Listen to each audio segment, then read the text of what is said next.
Once upon a time, in a land far away. I'm Katrina. And I'm Geoff. This is the Fairy Tellers Podcast. Myth, legend, folklore, fable. We explore what they say about cultures then and now, Grab a hot cup of cocoa and a comfy seat while we tell you a tale.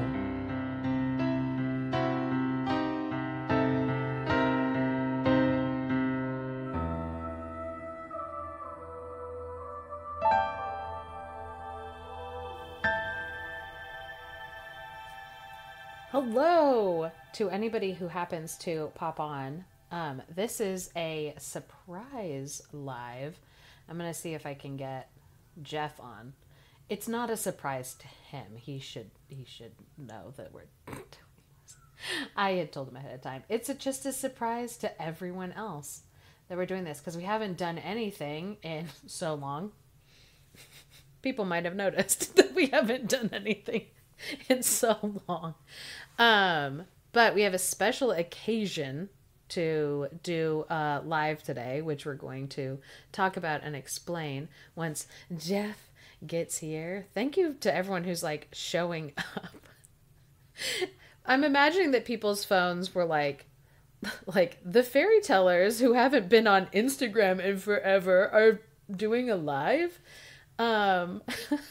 When normally, we don't. So this is, a surprise live. I was going to double check. I think there are 5 Fridays, in this month. And so it would have made sense to do like a 5th Friday Fable Fest, but we have a different reason for doing what we're doing. Hopefully Geoff, will be popping on. I'm going to send him another request. He has a couple different accounts. And hello to everybody who's joining. I'm so excited. We are going to do a very fun live today for a special reason. It's not my closet. Oh, you're not in my ears. Yeah, it's not in my ears either. But I think I can force it to. Oops. I'm going to force it. Speak now. Da-na-na-na. Oh, you're in my ears now. I think you're in my ears. Let me see. Speak again, friend. You're for sure in my ears. Speak, friend, and enter. I'm speaking. I know you were just making a Lord of the Rings reference for my benefit. You gotta bump up that volume, I guess. Yeah. Hello, people. So, welcome everybody. I'm so glad that there's people who are online right now. Because I'm surprised. Because we are doing a surprise live today for a specific purpose. But first of all, a little bit of housekeeping in that, hey, we have not been posting any content for several months. That doesn't mean that there isn't any content that's been being made or whatever. We've been busy with life. I was finishing up school. I have graduated with my Associates of Anthropology degree. Super excited. I was Congrats. Graduated with a 4.0. Nice. Which was a little bit, when I was super, super stressed and being I've got to get all this stuff done. I don't have enough time. And people were like, you don't have to go so hard. You don't have to get a 4.0. And I'm like, I know I don't have to, but I want it. And you did. And I did. And so I graduated. Man, that was 2 weeks ago. It feels like 100 years ago. But it was only 2 weeks ago.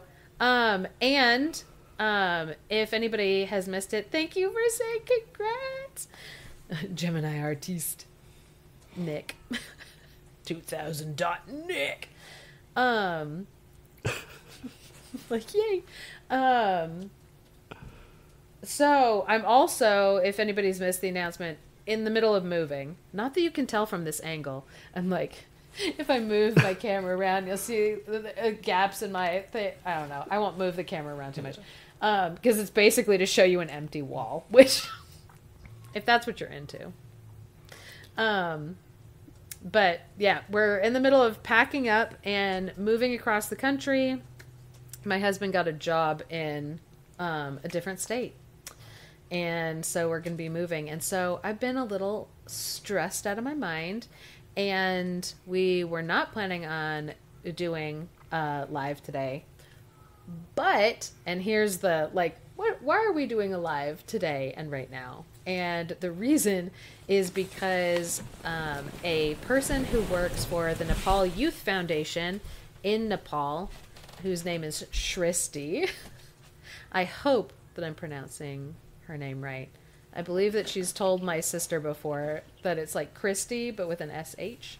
Shristi? I hope I'm saying her name right. But she reached out to me, and which I feel bad because I think she reached out in the middle of like my finals week, and I saw the message and was like, oh, that's a really like good idea. I don't know if I'll have time for that, but I'll think about it and I will get back to that in a little bit. And then I forgot about it up until the point when my sister was headed out for the Founders Day event for the Nepal Youth Foundation. So people who've been listening to the podcast for a long time will know that my sister works for a nonprofit organization. She's a grant writer, and she works for the Nepal Youth Foundation for the fundraising branch of the organization, which is based in the United States. And everybody who works in Nepal, actually like on the ground out there, is from Nepal. And it's a very, very awesome organization. It was started by this woman. Like, hold up a little picture. This woman. Oh, you have your book too, Geoff? Yeah, I went to get my book because I didn't know you would have your book. I was like, we need a nice little prop, of little visuals so people can see this That's awesome what lady. I purposely did not pack this book because I was like, I'm gonna need this as like a visual. So Olga Murray was the person who started this nonprofit over 30 years ago, and this year, I believe at the age of like 98, she passed away. And what is crazy is I was lucky enough to get to meet her last year, and she was so like sharp and with it, like mentally, and physically. Her as her health was declining, it was like rather quick, which I mean, the woman was older. So Olga was it wasn't a surprise, but it was upsetting, as anytime somebody who is deeply important passes away. It's, sad and hard no matter like what age the person is. And so they're having their big fundraising event tomorrow night, and my sister is out in California where that is going to be taking place. And Shristi had messaged me and asked, hey, in honor of Olga and the work that she's done for Nepal, would you consider doing another episode with Nepalese folk tales? And she sent me a couple that she was like, these ones really resonate like with me, and I've always really loved them, and would you consider, if you have time, doing these? And Geoff and I were thinking about, because since I'm in the middle of moving, Geoff is in the middle of different work that he's doing, not to mention like juggling kids during summer and life. And we were like, are we going to have time to record an episode and edit it? And the answer was no. The answer was no. We wouldn't have time to actually record an episode and put it together in time before this event happens. And then we were like, well, what if we went live? Like, what if we did a live? And so that is what we have decided to do. So I have 2 tales, and I think Geoff has 1. So I'm going to start us off. I do have notes over on my computer, so I will be looking at those.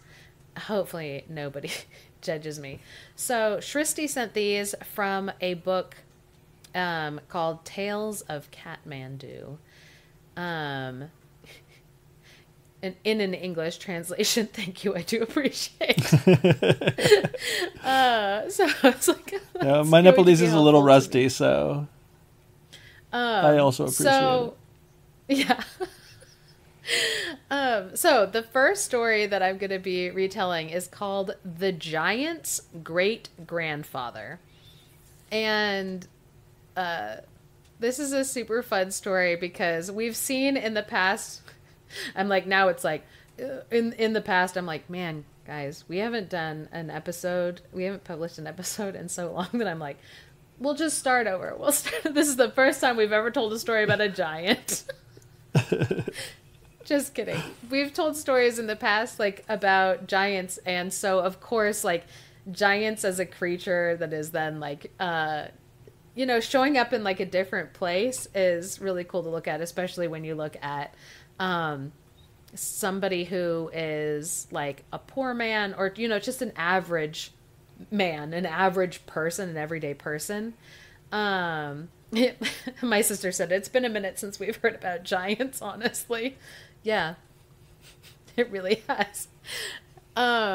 So anytime you hear like a story that involves like, just an average everyday dude fighting against like a giant and being able to like defeat it, it's a cool story. So the giant's great grandfather. So there was once a poor man, it says, who became tired of having nothing. Same. No. Relatable content. And so what he decided to do was he decided to go out into the world and seek his fortune. I love it when stories start that way, when they're just like, he decided to just go out into the world and seek his fortune. So he traveled and traveled and traveled until he found a massive, seemingly unoccupied building. Who would have built such a gigantic house? So, but inside he could see like it was full of treasure and he didn't see anybody around who was guarding it. And so he was like, well, maybe I should go look around inside and see, what is grabbable and for the taking for me. But after he had gone and gotten like into the building, he felt the whole ground start to like rumble and shake. And he looked out of the windows, and what did he see but giants? I think it was 4 giants who were on their way over to this humongous building that was full of treasure. It's like, yeah, somebody does live there. It's giants, and they're coming home. So, yeah, he quickly realized, oh, I see the error of my ways that I made. And he quickly jumped up and locked the enormous door from the inside. But now he's trapped inside of the house. And so the giants, when they got to their front door and it was locked, they were surprised and confused because, like, we're out here. Giants tend to not be very smart in stories. It's like the bigger you are, the like less room there is for brains. Geoff, were you about to say something about No, I was just saying this counterintuitive. You think the bigger they were, the bigger brain cavity they would have, the more brain they could have. Yeah. But it doesn't work that way.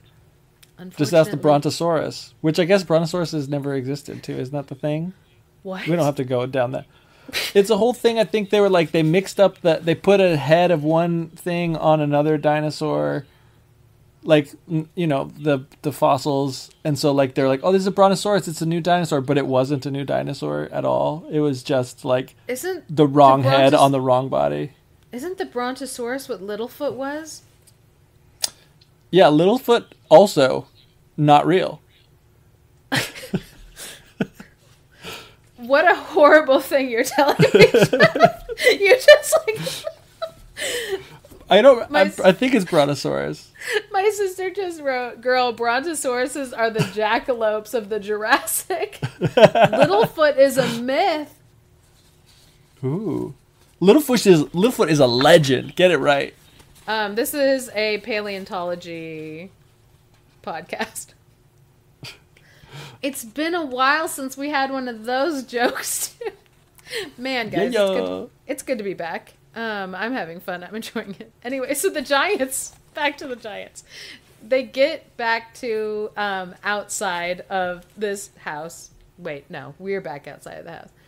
Anyway, the Giants are standing outside. They're trying the door. It's locked. They can't get in. And they're like, well, if we're all out here, then who is inside of our house? And from the top floor, the man yelled out to them, I am your great-grandfather, and I will devour you. Ooh. Which... ballsy move. Yipes. So the Giants obviously were puzzled and confused by this. They were like, I'm very confused as to what do you mean you're my great-grandfather? And so they were getting really, really angry, but they were also a little afraid of somebody who is threatening to eat them. Because, I mean, they're giants. What could be big enough to eat them? Which, I understand this terror. Somebody asked me if I wanted to go diving. I was like on a trip ages ago to Mexico. And somebody asked me if I wanted to go scuba diving with whale sharks. And I was like, absolutely no, I don't. And they're like, no. They're like, they're not really like sharks. They're not going to like, or is it, they are sharks, but they don't eat people. Like they eat like plankton. Yeah, and they're like filter feeders. Yeah. And I was like, I don't care. I don't want to swim I don't want to swim next to something that could accidentally have me inside of it and it wouldn't notice because I'm so small in comparison. Like, that's terrifying. So these giants were like, wait, who would be big enough that it could eat us? And so they asked the question, how big is the face of someone who can devour us? Which, oof, what a question. Yeah. So the man looked around because he wanted to like show them for scale like how big like his face would be, and he grabbed a giant winnowing tray. I don't know if anyone's ever like seen like a winnowing tray. It's like this big circle that is like woven, and it's for like separating, I think, the chaff in the grain, because yeah, you're like shaking it and the loose chaff goes like up, I'm pretty sure, and like it blows away like in the wind. Hopefully I'm right, but it's like just a big round like woven mat. It's pretty like flat. Anyway, it's big, and he chucks it out of the window and he says, this is how big my face is. And the giants were looking at it and they're like, oh my gosh, that's like huge. Like if his face is this big, like how big is his hair? And which I'm like, that's a weirdly specific thing.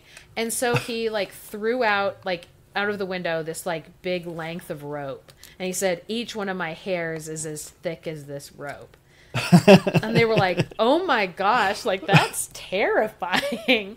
And they were like, if this is how big his face and his hair are, I wonder how big of a toothpick he would need to clean his teeth.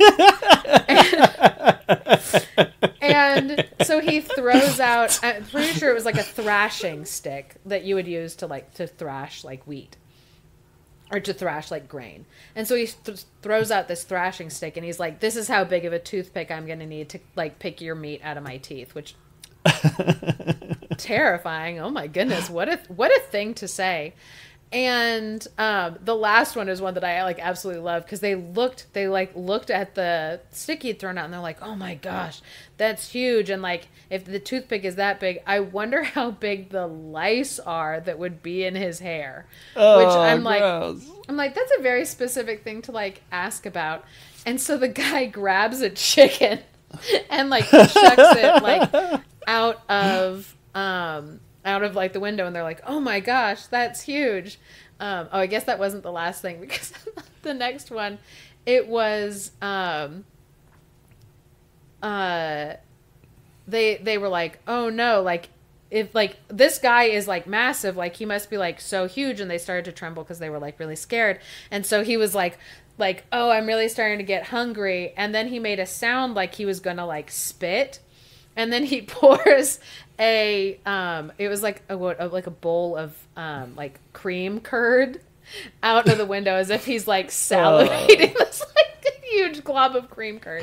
Gross. And so the giants, even though they were like afraid of whoever this great grandfather giant was that was hiding, like that was like inside of their house, they were like, okay, as freaked out and afraid as we are right now, I want to get a look at this guy and see, like, I want to see this for myself. And so the four giants climb up, they stack up on top of each other so that they can look in the window to look in at the face of this great grandfather giant that they think is like inside.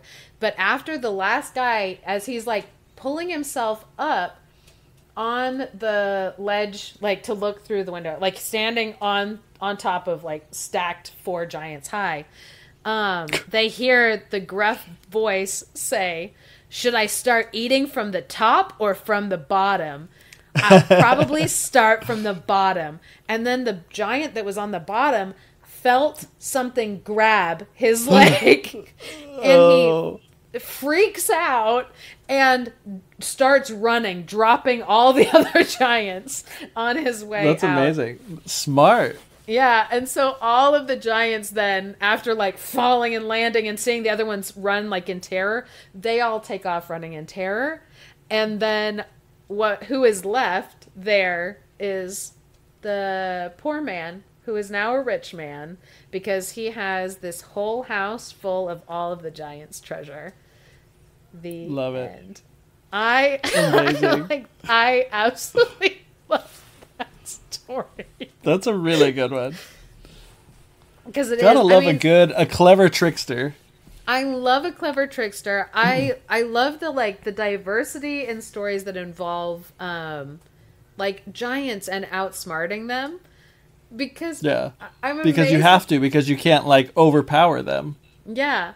And so like I'm amazed by just the cleverness of like the storytellers who are like coming up with these stories and like these different ideas, because we see so many like different scenarios. I'm trying to remember what the name of the because we did 5, or was it 7 in 1 blow, and then also I can't remember what country the other tale was from, if it was from like Armenia. I'm trying to remember. I think it was Armenia. Oh.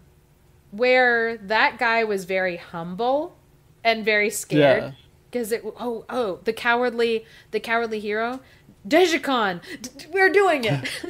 It's all coming back to me. Is that the episode that we recorded forever ago and didn't release yet? Maybe. I'm starting to think that it is. I don't think it is. I think we did release this one, and it was one where it was like somebody had requested it. Oh, it was one of our Patreon patrons had requested it like 2 years ago, and then we released it, I think at the end of like 2023. I don't know. Somebody fact check us on this one. Oh man. So, Geoff, do you have a tale for us? I do. I wanted to say Oh, right. that I love those, like, I loved that story specifically. I love that idea of like the little guy having to outsmart a giant.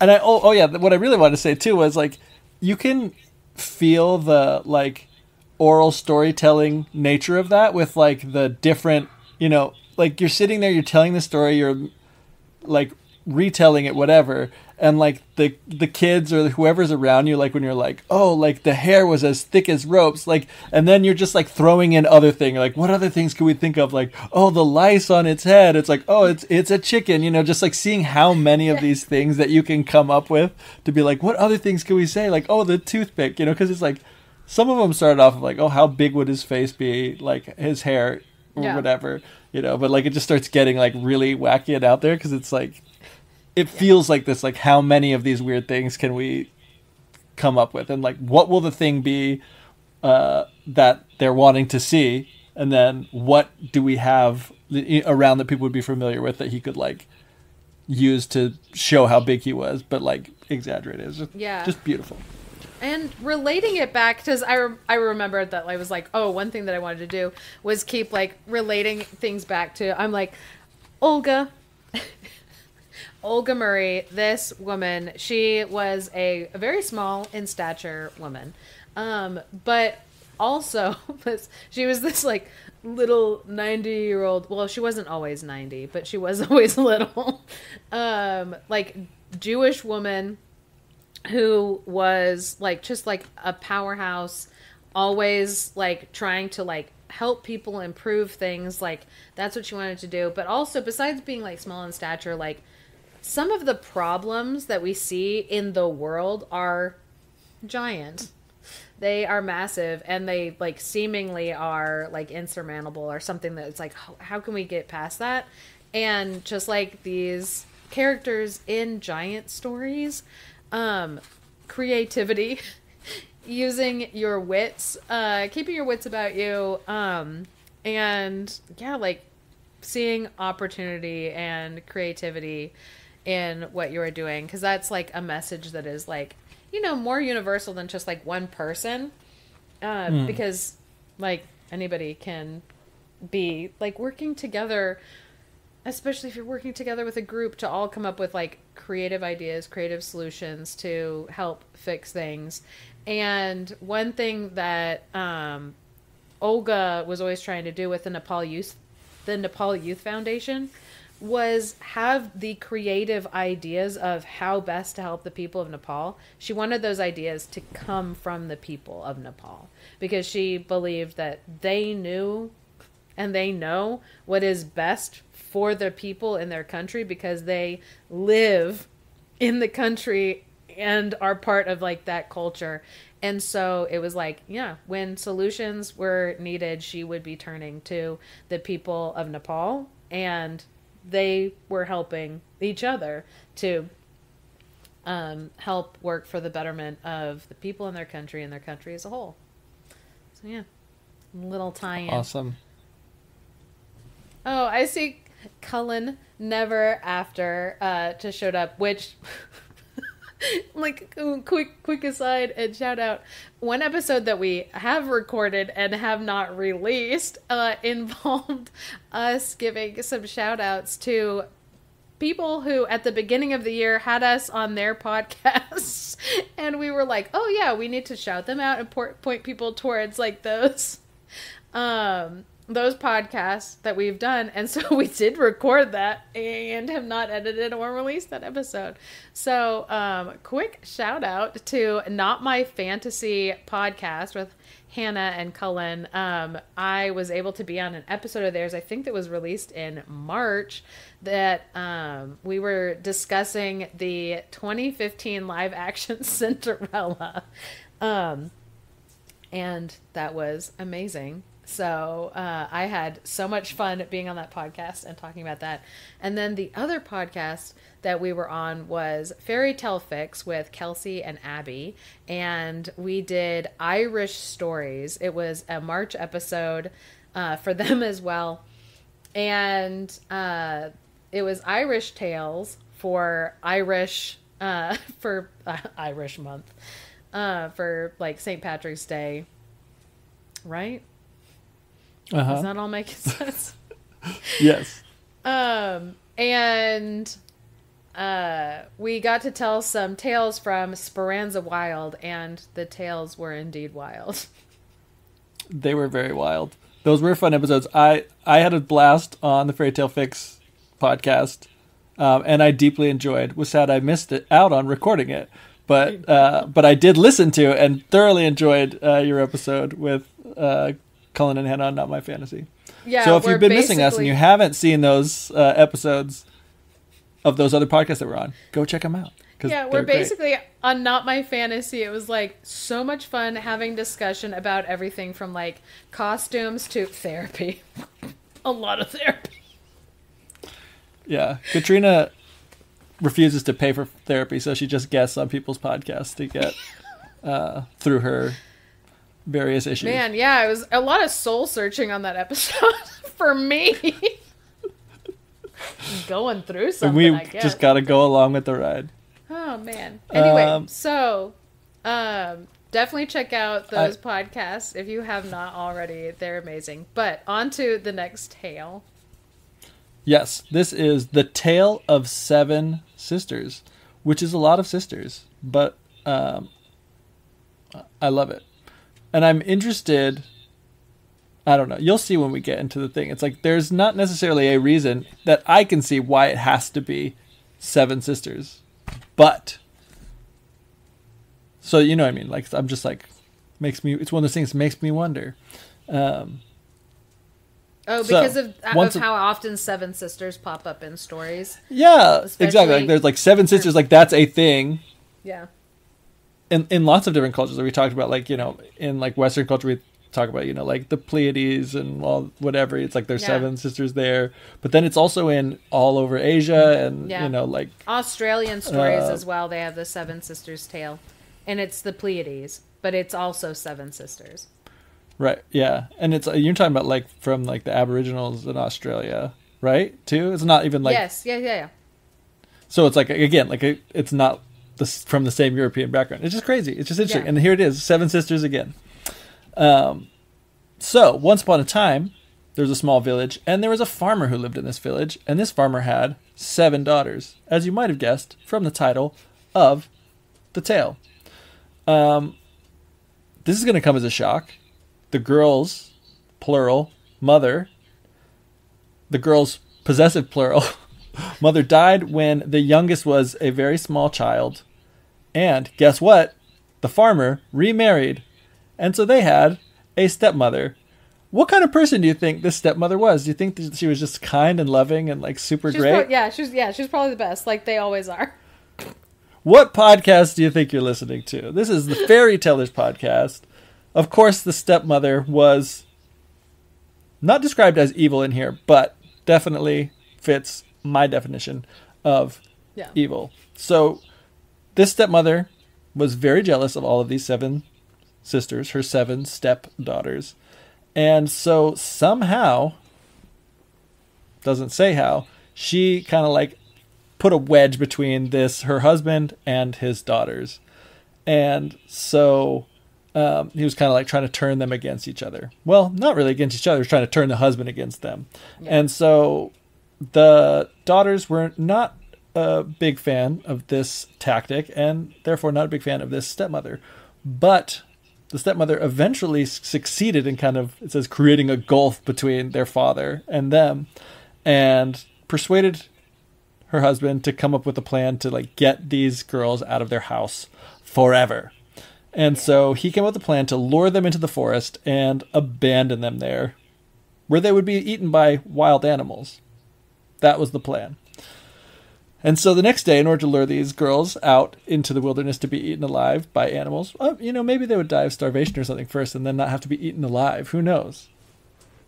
Yeah, there's lots of ways. Yeah, there's lots of things that could kill you, not just the animals that would eat you. Most of the animals would have the courtesy to wait until you were dead before they started eating you. Yeah. Some wouldn't, but many would. I love that you're like, you can also die of exposure. Yeah. Let's not limit ourselves. Dream big. So the father's like, hey, who wants to go into town and see some dancing? And the daughters were like, yeah, that sounds awesome. So they're like super excited and they're like, let's go right now. Like they didn't need any more convincing. They were just like on their way out. And so they head out and he's taking them along the road to town. And instead of following that like normal, well-traveled path, he like decides to veer out into the forest down a treacherous path. And by the time they got into the forest, it was already starting to get really, really dark. And after they'd been wandering around in the jungle for a while, the seven sisters became really tired. So their father was like, all right, you know what? Let's just go to sleep. We're going to have to spend the night in the jungle, which this was part of the dad's plan the whole time, was to walk them around until they got tired and they would have to sleep there. Yeah. And so the seven sisters are like, okay, yeah. And then they get super tired and they just are like, all right, we're going to lie down and fall asleep. And they're just like super happy to be able to rest.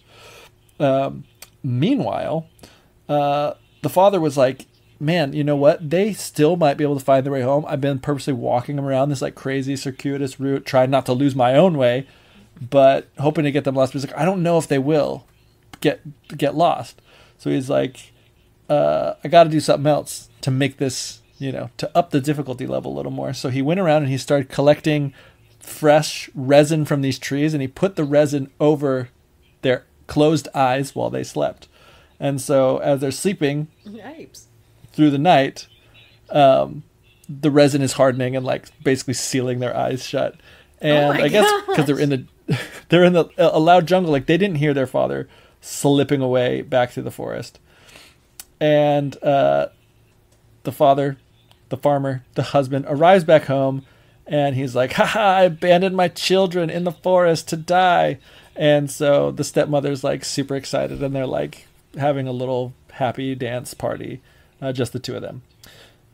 The next morning, these sisters wake up, and they are quite alarmed to discover that they cannot open their eyes because they're sealed shut with resin. And they're calling out for their father to help them because they don't know what's going on. And there's nothing, no response, just silence. And they realize in that moment what had happened, that their father had abandoned them to die. And so they were very, very sad about this. And it says they grieved bitterly at his cruelty, and cruelty that was. So the sun started to rise, started getting hotter, and they started getting very, very thirsty, very, very hungry. And so hungry and thirsty that they forgot all about the sadness of being abandoned by their father and like got into survival mode. They're like, okay, now we need to focus on not dying. So they're hunting around blindly for food because they can't open up their eyes. And somehow they find like an earthenware pot, and they're going to fetch water with it, but there's like a crack in it, so the water's falling out. And as they're carrying this pot with water leaking out of it, a very helpful crow that can talk yells out, hey, there's a hole in that leaky pot. You're never going to be able to fill it up. And this only made the girls all the more upset because they couldn't see that this was happening, but then they knew like, oh man, this is pointless. We're not going to be able to help ourselves. And they said, I'm so interested to know more about like what these crows say to these girls, and like how, if these crows are like, how helpful they are throughout the story.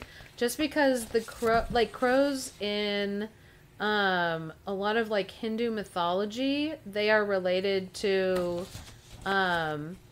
Yama, who is the god of like death and destiny, and like he's a judger of like souls, and he sends messages through crows.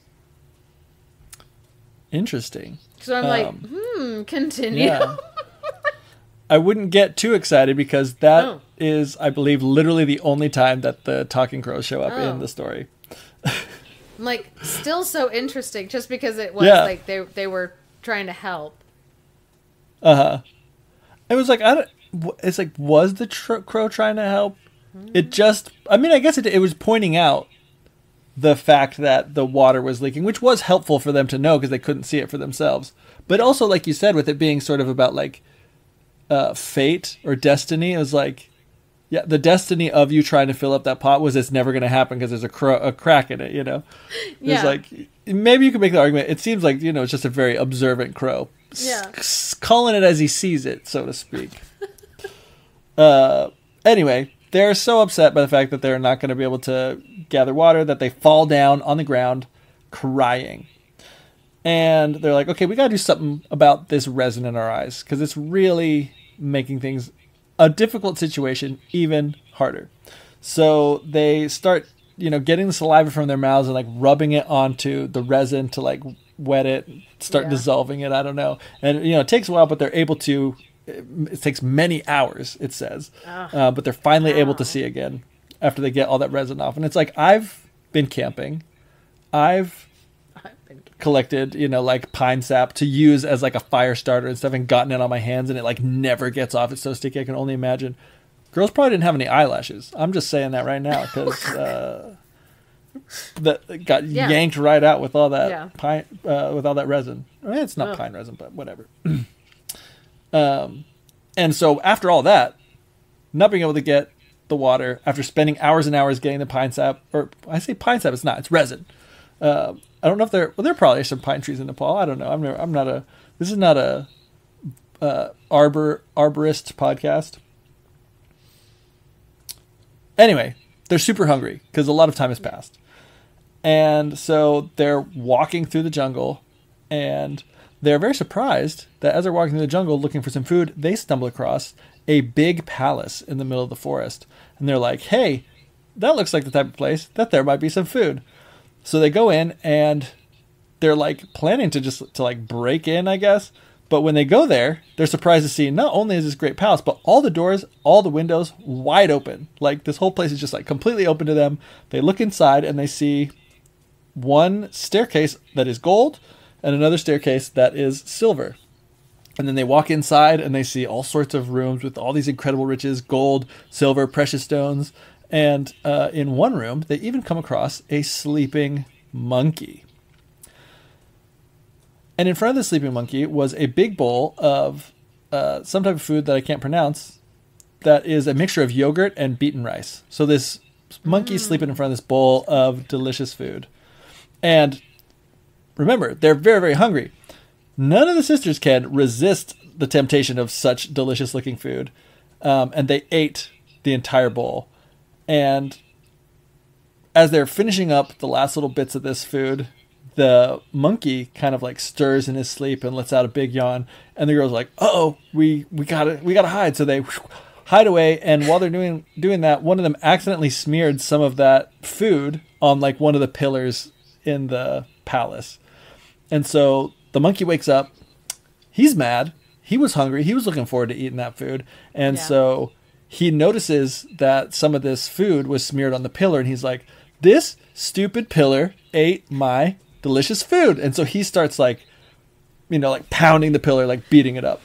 But the monkey's like, "You know what? I'll make some more." So he goes to make some more food. And I don't know if you know this about monkeys. I don't know if it does say it's this particular monkey. He has a habit. Before he eats, he likes to take a nap, So he prepares his bowl, gets it all ready, and he's like, "Now it's time. Before I eat this, I gotta take a nap." So he goes back to sleep, and the girls are like, "Ooh, time for some more delicious food." So they creep out, eat the rest of the meal monkey. with relish, it says. Not the type of relish that you put on a hot dog, but the type of relish that you feel in your heart as you're eating delicious food. And so after they ate all this food... After they eat all this delicious food, they smear some, seeing what happened before, like, "Oh, we can trick this monkey." They smear it on the window, and then they kind of hide. And then the monkey wakes up, and he thinks that the window ate his food, and so he starts, like, punching the crap out of the window. And so the third time this happens, monkey makes some food, goes to take his little nappy nap in front of it. I don't know, is he still tired? He must have had enough of a nap, but... whatever, it can't mess with the monkey's ritual. So that's a quote from the Fairy Tellers podcast. You can't mess with the monkey's ritual. So in keeping with his ritual, he prepares his bowl of food, falls asleep, and the girls once again come, they eat it, and this time they smear it onto like a broom or something like that. And the monkey wakes up and he vents his anger on this broom. And then a fourth time it happens again. They decide this time they smear some of the food on the monkey's own tail. Oh no! And so this time, when the monkey wakes up, he finds that his meal has been eaten, and he's looking around like, who ate my food? And he sees finally that there's this delicious creamy yogurt, rice mixture smeared on his tail, and he's like, this dang tail ate my food. And so he decides that he is going to have to punish that stupid, deceitful, food-stealing tail. And so he goes and he boils a big pot of oil, and he dips his tail into the boiling oil. And the moment his tail touched that boiling oil, he let out several screams of pain. But afterwards, knowing how much it hurt to put his tail in the oil, was also very pleased to have been able to punish his deceitful tail so well, because he still had thought that his tail was the one who had stolen his meal. So he starts like, what, I don't know, that castigating is the word that comes to mind. I don't think I've ever used that word in my whole life, but like he starts berating his tail, being like, oh yeah, it's nice to steal, isn't it? How, you want some more of this? And so he's like, continues punishing his tail, it says. And while he's doing so, like punishing his tail by like sticking it like into the oil, he's like threatens it for a little bit, like sticks it in the oil and burns it. And he's like, ow, ow, ow, this really, really hurts. And while this is going on, this foolish monkey punishing his own tail, the seven sisters slowly creep out of hiding, and they push the monkey, tail and all, into the vat of boiling oil. I don't think this monkey deserves this. Justice for this monkey. It was like, maybe it's just me, and I'm kind of like a freak, but it's kind of like, oh, there's like now some deep fried monkey that they could eat if they wanted to. Does not say that they do so. Wow, Geoff. And not to say that I don't want to know what deep fried monkey would taste like either. But anyway, with the monkey out of the way, they have inherited this palace and all the fortune that is inside of it. Yep, those and are the they're able rules. to live there. Yeah. If you were able to... The person who boils the monkey earns the monkey. Yeah, inheritance. As everyone knows. Yeah. So anyway, they're able to live in this palace comfortably and happily without their evil, deceitful parents. Yeah. Meanwhile, back at home, the father was having quite a miserable time with his scheming wife. And it's like, oh, you mean the type of person that would like relentlessly beat you down into going and abandoning your own children to die in the woods is not a pleasant person to live with? Shocker. But not only that, he'd lost all of his property, and he was only able to make a living by selling turmeric powder door to door. He was a door-to-door turmeric salesman. They wrote a play about it. One day, as he's trying to sell his turmeric door to door, he comes across this gigantic, beautiful palace. And it's the palace where his daughters are living. And so he doesn't know his daughters are there. He starts just crawling out. He's like, turmeric for sale, turmeric for sale. And the sisters recognize their voice, and they're like, oh my gosh, it's our dad, it's our dad. And so they run out, and they see their father, and like, oh my gosh, what a low place he's come to, like where he's having to, like, this is his life now. Yeah. They come and they welcome into their house by the golden staircase. They served him the traditional 84 traditional feast dishes. 84. So it's quite the feast. And when he got up to leave, they gave him as many jewels as he could carry. And, the father was very ashamed, very sorrowful, very sad about what he had done to leave the daughters to die. They obviously had forgiven him. He goes straight back, told his wife about how he was like able to be forgiven, how his daughters gave him this great wealth. And he's just so happy, to the gods to have let him have this moment, to reconcile with his daughters. And so the greedy stepmom is like, oh, you know what? I want some of these jewels and gold and all this stuff and 84 course meal. So she goes to the palace of her stepdaughters, and when she comes, they don't let her come up the gold staircase. No, nor do they let her come up the silver staircase. They have her come up the wooden staircase. So they can push her down the wooden staircase. Oh. I don't know. And instead of serving her the 84 traditional dishes, they serve her just enough food to, satisfy her hunger. And this woman is like, oh, I've missed you so much. I can't believe, I'm so glad that you're safe, blah, blah, blah. Well, these girls are really angry because they would never forget how cruel she was to them when they lived with her, how cruel she was to have tricked their father, pushed their father into abandoning them to die. But all the while, they treated her kindly. They didn't say anything negative towards her. They just, did the bare minimum of like hospitality. And so at the end of this visit, they're like, oh, here we have this, the seven sisters, like, we have this gift for you. And it is an earthenware pot that was covered on the top with rice paper. And it's like kind of a traditional thing where it's like underneath the paper, like inside the pot, there's like some sort of surprise. It's like a present, like that's like the wrapping paper. And they're like, only open this once you are home alone in your room. Once you get home and you're alone in your room, then you can open this present from us. And, presumably the stepmother's like, she's impatient to know what's in there. She's like, oh my gosh, they sent, the father home with like jewels and all this great stuff. Like, I wonder what goodies I'm going to have. Is it bees? This woman runs home as fast as she can without saying a single word to her husband. She runs up into her room, locks the door, and opens this pot and sees what is inside. And to her horror, out popped several poisonous snakes that darted out and bit her to death. After this, the sisters invited their father to stay at the palace, where they all lived happily ever after. Boo. I'm sorry. I also wanted maybe the father to be pushed into a boiling vat of oil. I was like, the father did not really deserve that forgiveness. I don't think. He didn't do anything to like show that he was like, I don't know, sorry or anything. Yeah. I guess it was kind of like, the karma like took care of it, by like he lost all his possessions. He was all, having a terrible time with his wife, Yeah. That's all I can think was like, oh, they've seen how he has suffered enough as a consequence of his actions, even though it wasn't like really a direct consequence. We're like, has he suffered enough? No.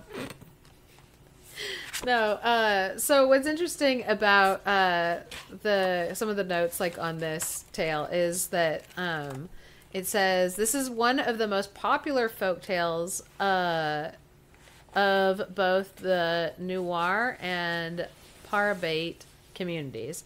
Somewhat like the story of Hansel and Gretel, we find a wicked stepmother whose overpowering influence drives her husband to abandon his innocent children. I'm like it, and so it's really interesting how much it is like a tale of like family ties like ripped apart by like another like outside influence, somebody else like coming and ripping them apart, and then by the end of the tale, the family reconciling and coming back together again. Even if I'm not satisfied with who I think should be punished entirely. But I was so glad like that Shristi like had included this as like one of the tales that she had said was like a tale that she remembers like from like when she was younger, that it's really interesting that that there's kind of that like a familiarity with something like a Hansel and Gretel story, but that's very much like Nepal, like has elements that show like that area, because of course like in Hansel and Gretel or in any, I'm not going to say any stories in Germany, but like in a lot of the tales, monkeys. We don't have monkeys. And like this tale, like the idea of like this like specific like earthen jar surprise. Yeah. It is that was really cool to see those very specific elements that, people from Nepal would be familiar with, in their like day-to-day lives or whatever. Yeah. Yeah, it's just really cool. Yeah. Alyssa, she wrote, I want that on a shirt too. And I wrote it down on my board that you can't mess with a monkey's ritual. I just love how like precisely you said that. Like, you can't mess with a monkey's ritual. Yeah. Everybody knows that. So I did love that element of them like messing with the monkey too. You know, like tricking it. It got pretty dark when they, you know, deep fried the whole monkey, but but it was pretty funny to be like, oh, let's put it on a broom now and see if he gets mad at the broom. Yeah, he did. So I was gonna say that if we run out of time on the live for the last tale that I'm telling. We are going to be posting all of the audio because we're recording on our computers alternate audio so that we would be able to also include the last tale if Instagram is like, nope, you've been talking for an hour, you're done with live. It will be available. The final tale will be available to listen to when we post this to our podcasting platforms where you see all of your podcasts. Anywhere podcasts can be found. Because this next story is one that I am kind of like the most interested in retelling because it talks about something that we've talked about a lot, like on the podcast, because it pops up in myths, mythologies, folk tales, like heroes' journeys all over the globe. And it is like the idea of fate. And this story is called No One Can Alter His Karma. And so the little note at the beginning of this, and again, this is from a book called Tales of Kathmandu. It says, many Nepalese firmly believe in fate. They think that a person's karma or destiny is written on his forehead from birth. Karma is the result of his deeds in a past life and must be appeased in his present life. The course of fulfillment is inevitable and cannot be changed no matter what a person does. And I thought that this was like, this story, it does not reflect the worldview that I grew up with in terms of like understanding, like the worldview, religious belief or whatever that like I had grown up with. And so it was really interesting, like reading through it and thinking about it and being like, I really like, this idea. And it got me thinking about fate in a way that I had not thought about it before. And so I'm interested, Geoff, in also hearing like what you have to say about this. Just because, I'll get into it later, like after we retell I'm it. excited. We've had a lot of conversations about fate and what people do, how they react when they find out what their fate is. If they find out their fate early, how they react to that is really interesting to me. And this story like gave me like a shift in perspective. My sister and I talked to like a weird dude at a Titanic museum one time who he kept saying like, that's a lens change. That's a lens change. And so I almost was like, I read this story and like, that's a lens change. And then I was like, nobody knows what I'm referencing. Like, that's just an inside joke for like me and my sister and that one weird guy. Also that one weird guy made sure to inform my sister and I that we were different from other women that he'd talked to before. We were very intelligent. Yikes. Which, guess what? Was not a line that worked on me. Or my sister. The whole time this guy was talking to us, we were thinking, I can't wait for this man to walk away so that we can talk about this. Oh, man. So, Yeah. There was that. Anyway, back to this story and the lens change. So again, the title is No One Can Alter His Karma. So there was once a good man. Love it when it starts off that way. And he had inherited enough money in his life to live comfortably. Just be comfortable. And not have to worry about anything major, which, lovely. I love that for him. But he did not want to lead an idle life. Just because he already had money didn't mean that he was like ready to just sit back and do nothing. Like, no, he wanted to go out and see the rest of the world. And one day in the course of his journeyings around the world, he was walking by a riverbank, lost in thought, just enjoying watching the flow of the water as it went. I was thinking about like Winnie the Pooh when he's like doing what he calls poo sticks, which sounds disgusting. But it's you're like dropping like a stick or dropping a couple sticks and seeing which one gets down like river faster. Yeah. Usually under a bridge. To the other side of the bridge. Yeah, I know what you're talking about. Yeah. You've done poo sticks. But anyway, so he's watching the flow of the river water, just like thinking, lost in thought, and he sees this long stick that is floating down the river. And so he's just watching it, bobbing on the water, floating on the ridges, the crest, as it just is winding on its way down the river. Just very picturesque, very peaceful, just enjoying himself. And then when the stick reached this one platform, it says a gyat. I'm trying my best to pronounce it. It's a platform that people will wash their clothes from. As the stick reaches that area, it suddenly changes into a huge serpent. And it bit a lady who is bathing in the river. And she died instantly and splashed down into the water. And the serpent changed back into a stick and continued to float down the water.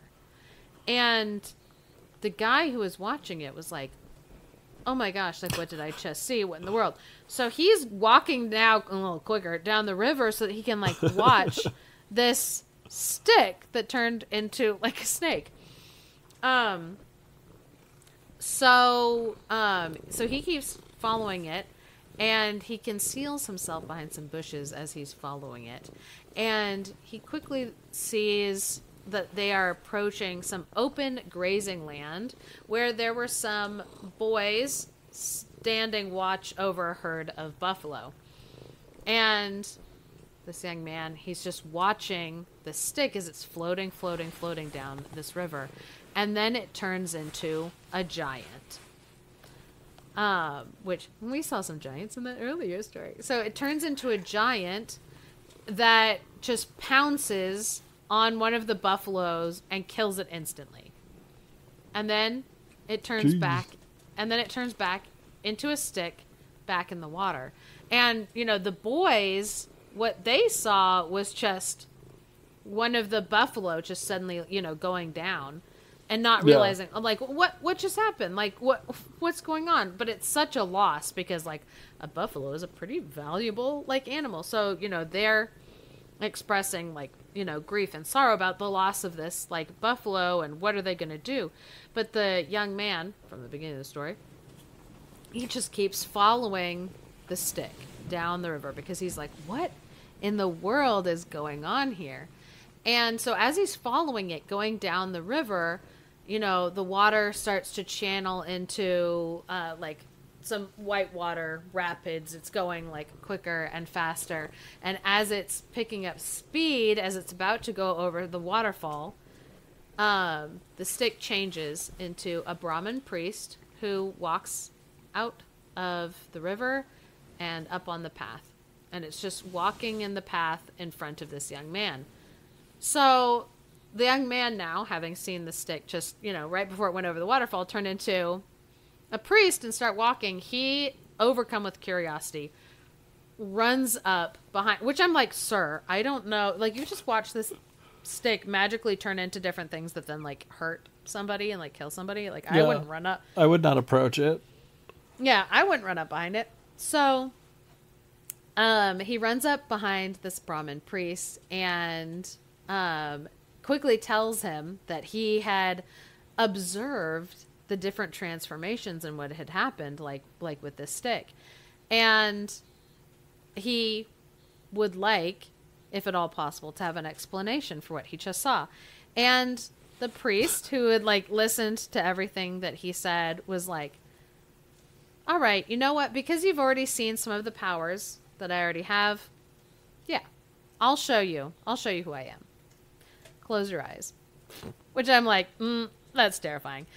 So the young man, he closes his eyes, and when he opens them again, he immediately is now trembling in fear, because what is standing before him is Yama, the god of death, the judger of all, the destroyer of life, the path of destiny. So Yama, the king of the underworld and the god of death, is described in a couple like different ways. One of them is that he is just the essence of blackness with red glowing eyes. Or in others, he's like the essence of a dark green color with glowing red eyes.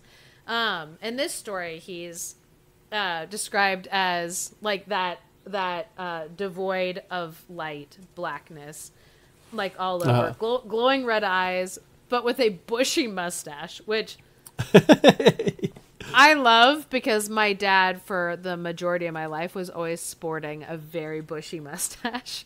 And so now every time I see somebody with like a really bushy mustache, I'm always like, Dad?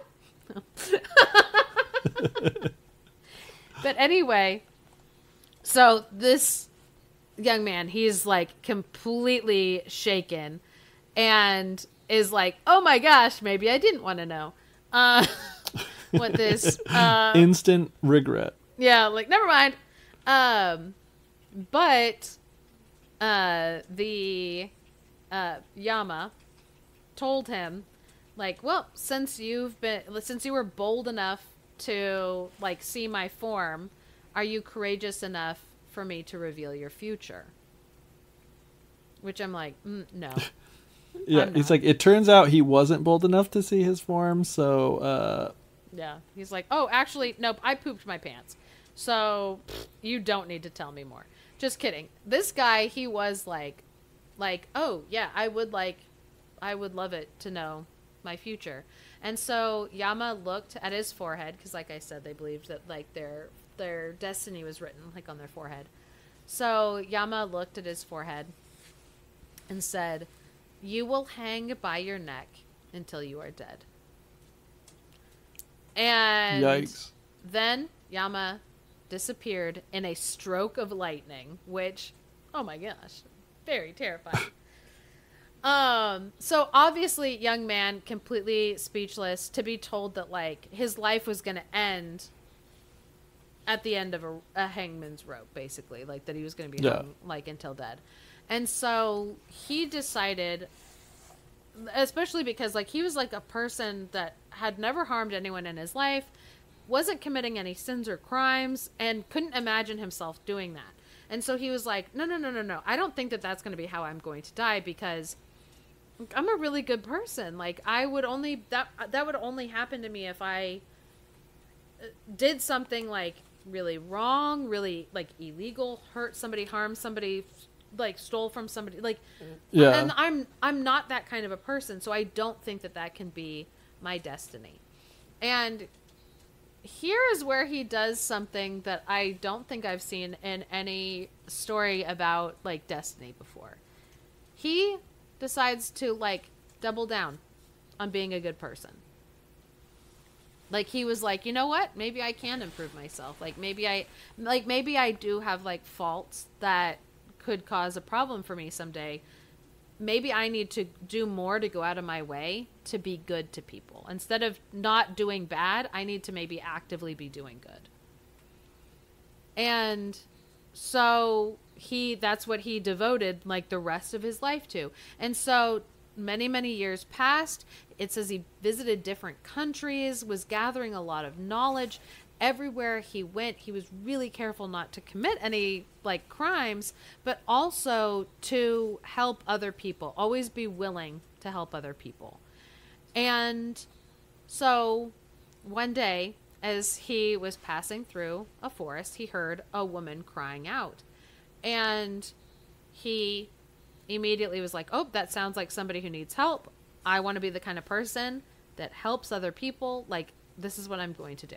And so he goes over to the woman and he's like, hey, like, what's wrong? Like, is there something that I can do to help you?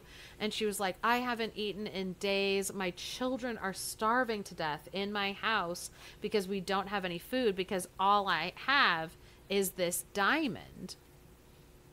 And I don't know how to sell it. No one wants to help me. All I can think to do is give it to somebody else who might know how to sell it, to use it to like get money so that we can have like food and bring it back to me, but I don't know what to do. And so this guy was like, oh, no problem. Like, I can do that for you. I will do that for you. I will take that diamond.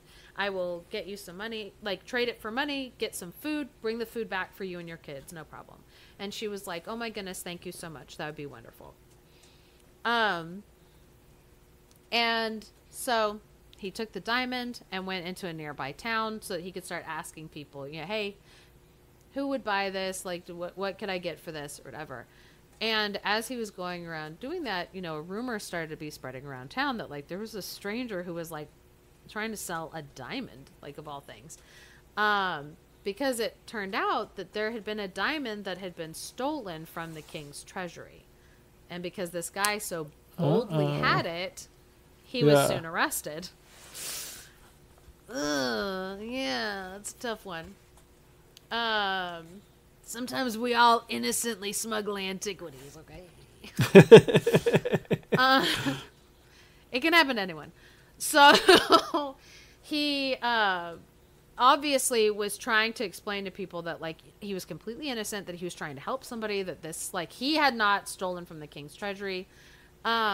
He told the king how he had come up like upon like the diamond, and the king was like okay, cool, take me to this woman in the woods who will like vouch for you. And so he took the king out into the forest to show him like where the woman was, and there was no hut, there was no woman, and unable to prove his innocence, the man was charged with stealing the king's diamond. And it says he soon realized that the woman had been Yama. And the penalty for the crime was, of course, being hung by the neck, you know, at the gallows. Until death. So he was taken to the gallows, and the rope was put around his neck, and he heard the rope whisper to him, you see, you cannot escape the fate written on your forehead. And he knew that the rope was another manifestation of Yama. And the rope continued to say, this is a punishment for the sins of your past life. This life you have led well. So in your next reincarnation, you will be a free man. Oh, interesting. And it says that, you know, it was like the man realized, oh, yep, this is the karma that had been written on my forehead when I was born. And he could calmly accept his fate because he knew that it was something that he had deserved in the past. Right. But he had been able to fix it in that life and move forward. Interesting. And I love this story just because obviously, like, people have different views about where we go after we die and how to make the most of this life that we have to live. Mm-hmm. And what I like about this story is that it is like kind of answering some of those questions about why do bad things happen to good people? And why do good things happen to bad people? And there's a lot of things in this life and in this world that don't seem just and right. Because the world is a wild and unfair place. But this view of fate, of what happens to you in this life that you're in right now, is coming from where you were before this life. And so you can't alter it right now. You cannot alter what happens to you right now, but you can alter how you behave right now. Right. Because of what it's going to mean next. And I love that, because it's like, you could look at this guy and be like, this guy was wonderful. This guy didn't do anything wrong. Why would this God trick him into doing something to get punished for when, like, he didn't make the choice? And it's like, well, but his punishment was coming from a place before. But his choice with what to do with the rest of his life was to actively be good, is going to be his reward in the next life. Yeah, that's the thing that I really liked about it too, was like, you've got your fate, you can't change it, it's gonna get you, but be good anyway. You know what I mean? Yeah. Which I think is like a message that we can take with us. And it's something that I've never really thought about when thinking of karma and like reincarnation and things like that, because I am so, stuck in my life right now. Yeah.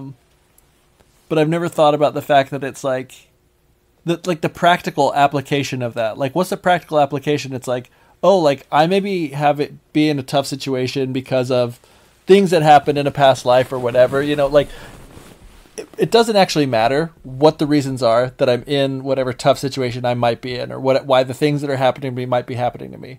Maybe it's something I did in a past life. Maybe it's because the world is a cold and cruel place and there is, just bad things happening. You know what I mean? It's like, it doesn't matter. But what does matter is how I choose to exist, So, like, it doesn't matter why these things are happening. I'm going to do good because doing good things is the right thing to do. Yeah. And, like, regardless of the circumstances and why, and if it's fair or not, like, just assume that it's fair because of whatever, and live your life and be as good of a person as you can in the moment that you're in right now. Yeah. I was like, that's a pretty beautiful thought. And I've never seen kind of that practical, or understood kind of the practical application of, like karma and past lives and all sorts of stuff like that. It's like, it's a way that you can, for me, and the way I'm interpreting this, I don't know how it is within, religions or, groups that this is a part of their culture and their belief system, but it's just like a way to be like, I don't have to worry about it. I just have to worry about where I am now, the person I am now, and being as good of a person as I can right now. Yeah. It's beautiful. And I wanted to tell this story last because it very much made me think of Olga Murray. That she was the kind of person that was making the most of what she had with her life to live. That she was like, you know what I want to do with my life is work every day to make other people's lives better, to advocate for people that their lives can be better, and going out of her way to like help other people. Did that stop her from experiencing like regular life problems? No. Mm-hmm. Like, because, like, she still had like her human life issues that she had to deal with, both like, the aging, your body like falling apart, whether it was like maybe not having some of the things in life. I don't want to speak for her, but I just mentioned some of those things as a, like, she didn't have like a completely perfect life or maybe everything that she ever wanted out of life. She had human problems where it's like some of your dreams are realized, some might go unrealized, and you just are like, well, yeah, that's okay. Like, that's just life. But even with a regular course of life, she still was choosing, like this guy in this story, to just make the most of it, no matter what, because eventually your life, whether it's at the end of a hangman's rope, a snake biting you in a river, you know, whatever life comes at you, eventually, like, we all will die. And whether you're a person that believes that, like, you know, you're like earning karma in this life through your actions, or whether you just believe that by making the world a better place, you leave it a better place, and that's a reward in and of itself, is just that knowledge that you tried to make it a better place. Whatever your motivation for, you know, wanting to do good, like, it's always worth it to do good. And Olga Murray was one of those people who used her life to do that, to just make the world better. And she did not want that influence or that legacy to stop when she died. And so she lives on in the fact that the foundation that she started, the Nepal Youth Foundation, is still going on. It will continue to go on. They are raising money so that they can, I believe I can't remember if it's opening a trust or an endowment or something, but it basically is going to, like, perpetuate goodness for many, many years to come. And the foundation itself is still being run. It's a nonprofit, an international nonprofit that is still, you know, fully functioning, and has a leader who's been the leader of it for many years, because as she was getting older, she passed it on. And so they are still looking for, you know, any donations to help the people of Nepal. They're having a big fundraiser May 30th, and they always are, like, taking donations if people are interested in helping that good cause. And I just want to say, any good cause is, you know, worth donating to if you have money to donate to. And so even if you are not inspired to donate to the Nepal Youth Foundation, that's totally fine. I hope what you are inspired to do is lead a life where you are gathering karma for yourself in the next life. You know what's kind of cool? I hadn't ever noticed this before, very relevant to our podcast, on the back of the book, where it has all these wonderful things written about her. Like, Olga Murray is often referred to as the Mother Teresa of Nepal, which was a quote from The Rising Nepal, a Nepali newspaper. The Dalai Lama recognized Olga as an unsung hero of compassion. She went on the Oprah Winfrey Show. ABC News was quoted as saying, "Next time you think one person can't make a difference, think of Olga." And then also, there's a quote from Bibek Basnet, probably not pronouncing that right, who was apparently one of the children that was rescued by Olga in Kathmandu, who said, "You know those fairy tales where you have a fairy godmother? She's just like that to me." It's like, oh, aww, beautiful. What a beautiful sentiment from, like, you know, this person that was a child that was rescued by her. In just such a lovely way that it ties in to our podcast. Olga, fairy godmother.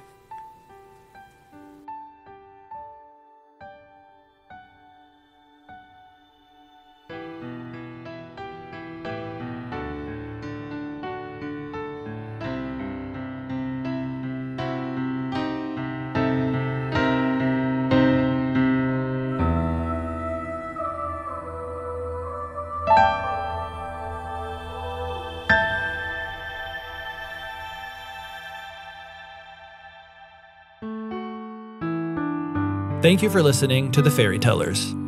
If you enjoy what we're doing, please leave us a review or share us with your friends. For access to exclusive bonus content, consider supporting us on Patreon at patreon.com/thefairytellers. Special thanks to Andy Forey for our music and to Clarice Inch for our artwork. And of course, a big thank you to all our patrons. Without all of you, this show wouldn't be possible. Good stories pay little attention to cultural or linguistic frontiers. The student of story collections find themselves adrift on an ocean of stories, an ocean which is boundless, deep, and ceaseless in motion. Robert Irwin.